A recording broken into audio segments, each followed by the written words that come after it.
ลูกค้ามื้อนี้พอข้าอยู่ครัวเด้อเนาะส่วนร้ายก็มีเวลาเฮ็ดคลิปเดี๋ยวลงมือเองบอกว่าจะเป็นปิ่นและมื้อนี้ลูกค้าสั่งให้ซับหมูน้ำแน่เนาะเดี๋ยวเรามาเบิ่งขั้นตอนนี้เอาหมูออกเตาแล้วเนาะเอาหมูออกเตาแล้วเฮาสิเอาไปบดนะอันนี้ถ้าน้ำเบิ่งเรียบร้อยแล้วว่าน้ำโอเคนี่มาเบิ่งนำกันเนาะเด้อนี่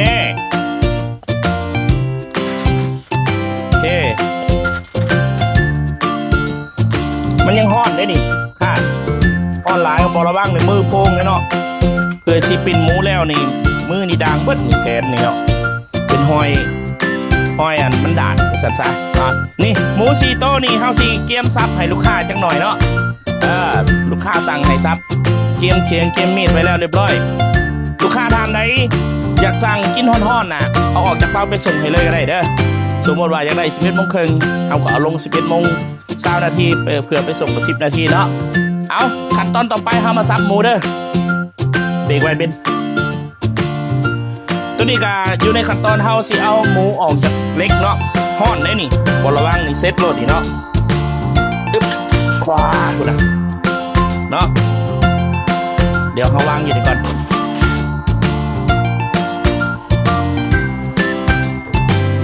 นี่คือพืชหมูเด้อที่เขาออกกินยังออกอายเลยเนาะโอ้เดี๋ยวเขาซับให้เบิ้งต่อเนาะนี่เอาเล็กเอาไม้ออกก่อนเนาะนี่นะสุดยอดเลยเกี๊ยมนี่เนาะเกี๊ยมซับเลยได้นี่คือหมูที่ลูกค้าเปิดเอาไปกินอยู่ของการเพิ่นเนาะเดี๋ยวเอาแพรสะอาดมาไว้ห้องขับก่อน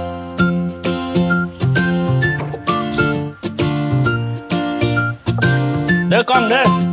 เนาะวิธีซับของเฮาซับให้มันเรียงงามๆตัวหมูนี่เนาะบ่ให้มันแตกค่อยๆซับนี่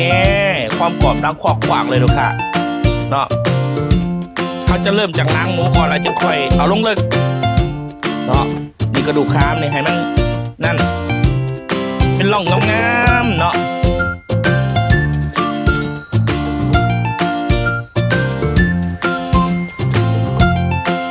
อันนี้คือปลานิ่แห้งแหละซับนี่เดี๋ยวลูกค้าว่าให้ซับอยู่ในรูปทรงตัวหมูเอาก็จะบ่ให้มันแตกแถวบ่ให้มันอยู่ปนกันซับตอนน้อยๆถามมาได้บ่ได้แต่ว่าเวลาไปส่งหมูลูกค้าแล้วมันอยู่ปนกันละบางลูกค้าก็ว่าตอนสีหายได้เขาค่อยๆเอา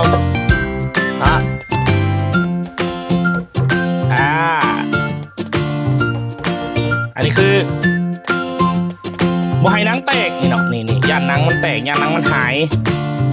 หนังมันนี่สำคัญหลายเนาะลูกค้ามักกินหนังหมูนี่หลายโอเคกระโหลกมันก็ต้องแน่นๆนิดนึงเพื่อให้มันขาดเนาะเน้นๆนิดนึงถ้ามันขาดไปเลยอะเวลานั่นกับสิบงามปะไดนี่แข้งขากับตัดเป็นส่วนไปบีกินเลยเนาะนี่ให้มันอยู่ในติ่งนิดนึงนี่เนาะให้มันเป็นติ่งน้อยๆนิดนึงลูกค้าไปบีกินง่ายๆเนาะมีการสับของเขาและอีกสำคัญอีกหนึ่งคือลูกค้าอยากให้เห็นตอนน้อยๆเขากีดเครื่องให้อีกเนาะ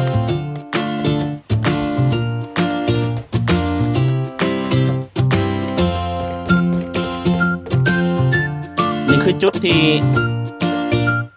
คิดว่าสำคัญหลายหนึ่งบอลกระดูกขาหนาเนี่ยให้มันขาดนิดนึงโอเคอันนี้คือเครื่องหนึ่งเลยเนาะตัวต่อไปเฮาจะมาเบิ่งนำกันเวลาซับแล้วข้าพเจ้าพอข้าได้เช็คคลิปอีกรอบหนึ่งเนาะอันนี้ซับเครื่องหนึ่งให้เบิ่งซูมเข้ามากล้องนี่ส่วนที่ซับกับโบซับเด้อมันจะเป็นลักษณะนี้เนาะโอเคเดี๋ยวเขาซับแล้วมาเห็นคลิปต่อก็ดีวันหนึ่งเนาะคลิปนี้จะยาวเนี่ยประมาณ5 นาทีเด้อโอ้นี่อีกตัวหนึ่งที่เราเริ่มจากขั้นตอนซับปั้งเลยเดี๋ยวเราไปอยู่มุมนั้น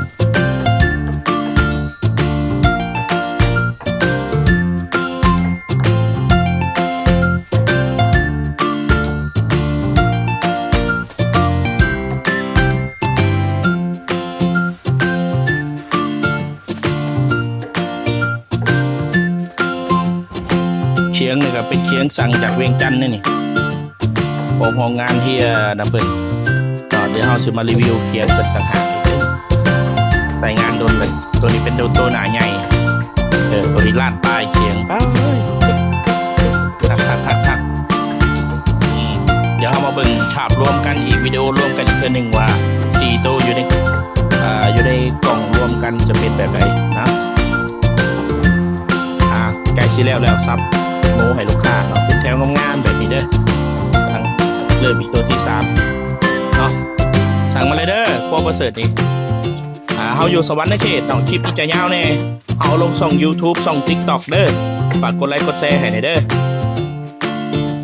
นี่คือเฮาต้องใส่เกลือเหลือมข้างในเนาะเพื่อบ่ให้น้ำหมูที่เฮาซับแล้วมันจะซึมคันหมูบ่ซับเฮาบ่ใส่เลยเกลือเหลือมนี่เด้อลูกค้าเด้อ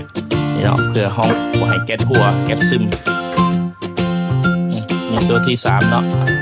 ซับกล่องจนแตกไปเลยลูกค้าเนาะยอดเลยโอเคแล้วเลยเด้อเนาะอันนี้คือตัว1ที่เฮาซับให้ลูกค้าเตรียมส่งตัวที่2ตัวนี้เนาะงามๆตัวนี้เป็นตัว2โลปลายลูกค้าสั่ง2โลอยู่เดี๋ยวแถมให้ลูกค้าเลยเนาะเป็นตัวเกือบ3โลว่าซั่นซะส่วนตัวนี้คือกันปิ่นใหม่ๆสดๆฮ้อนๆลูกค้าครัวบ่เสิร์ชใส่กล่องงามๆไปนี่ให้แต่โดนแล้วเฮาบ่ได้เฮ็ดคลิปยาวเด้อลูกค้าเด้อก็ฝากลูกค้ากดไลค์ช่องสีแดงให้แน่เนาะช่องกันปิ่นหมูน้อยเซตปูนบ่เสิร์ชมันจะมี2ช่องดอกช่องสีแดงเนาะแล้วก็สิลง TikTok สิลงคลิปเร็วอยู่เพจอันนั้นปิ่นหมูน้อยเซตปูนน้ำตื้มเนาะเฮาจะลองเฮ็ดคลิปยาวเบิ่งถ้าหากว่าลูกค้าอยากได้เป็นงานเป็นเทศกาลปิ่นนอกสถานที่ก็โทรหาเฮาได้เนาะแต่ว่าจำนวนนอกสถานที่นี่